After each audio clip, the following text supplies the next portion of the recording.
Bismillahirrahmanirrahim. Assalamualaikum warahmatullahi wabarakatuh.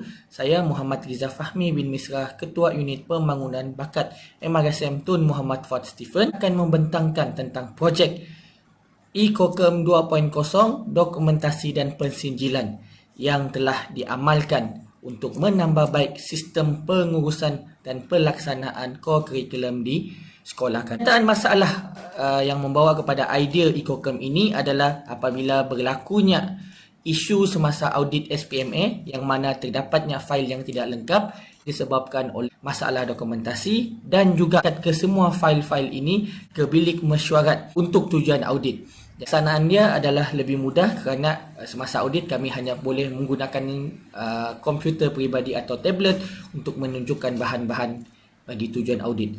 Seterusnya adalah semakan dokumen kerana kesukaran di pihak unit pembangunan bakat untuk menyemak fail-fail terutama laporan-laporan mingguan kerana membelek fail satu demi satu.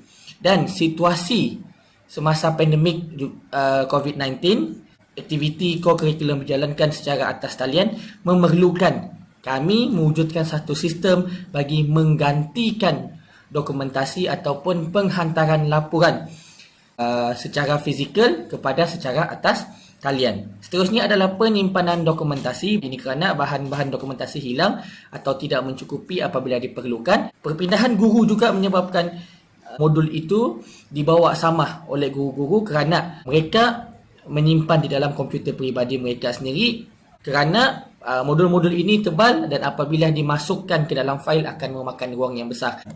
Dan semasa COVID-19 juga bahan-bahan online ini boleh disimpan. Bahan-bahan soft copy ini boleh disimpan di dalam e-Kokem ini untuk memberikan akses kepada pelajar untuk mengambil bahan-bahan ini. Jadi ini adalah tujuannya, pelaksanaannya adalah menggantikan sistem lama iaitu penggunaan fail dan kertas, menyimpan maklumat dan bahan bagi tahun-tahun terdahulu, memudahkan pemantauan ataupun pengurusan kurikulum dalam aspek pemantauan, dokumentasi untuk penyimpanan bahan, modul ataupun maklumat berkaitan dengan kurikulum masing-masing yang boleh diakses untuk tahun-tahun hadapan dan memudahkan untuk kegunaan pada masa akan datang seperti pencalonan anugerah dan pengiktirafan. Seterusnya memudahkan penarafan maktab seperti penyediaan bahan untuk keperluan ISO, MQS, SPMA dan lain-lain. Jadi apa yang kami buat adalah kami telah menggunakan Microsoft Teams yang mana setiap unit kurikulum akan mendapat email kurikulum mereka masing-masing untuk masuk ke dalam e-Kokem ini.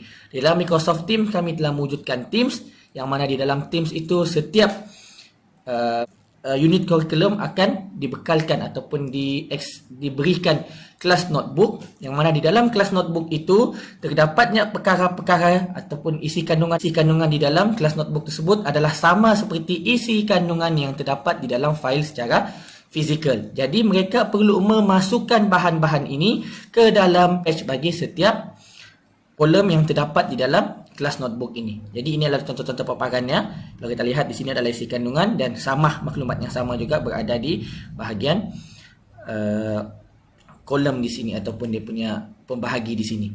Okey, seterusnya ini adalah bentuk-bentuk maklumat-maklumat ataupun bahan-bahan yang telah dimuat naik. Bagi bahan-bahan yang bersifat umum untuk kegunaan semua akan diletakkan di dalam content library supaya semua ahli boleh melihat bahan-bahan tersebut. Ini adalah melibatkan borang-borang dan juga bahan-bahan taklimat keselamatan.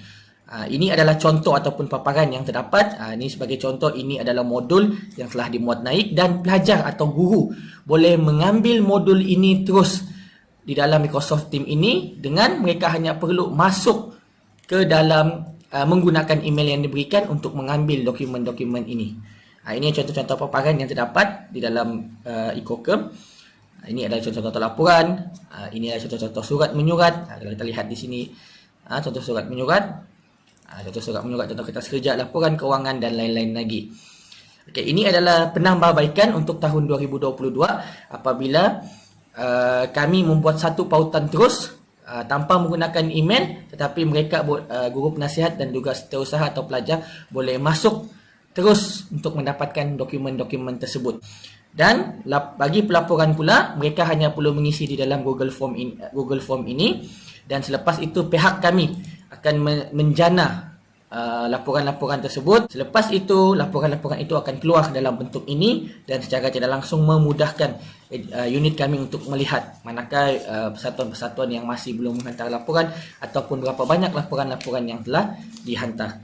Jadi untuk sumbangan kejayaan bagi projek ini adalah telah membantu pemilihan untuk Stephen Star Award, iaitu anugerah homeroom dan kurikulum peringkat sekolah, membantu dalam audit STREAM dan SPMA tahun 2022, membantu untuk pemilihan untuk tokoh pelajar dan tokoh kurikulum bagi Majlis Graduasi Tingkatan 5 2021 peringkat sekolah, dan projek ini telah memenangi tempat pertama bagi anugerah projek inovasi dan kreativiti kategori bukan akademik bagi Hari Inovasi 2021 peringkat sekolah. Sekian dan terima kasih.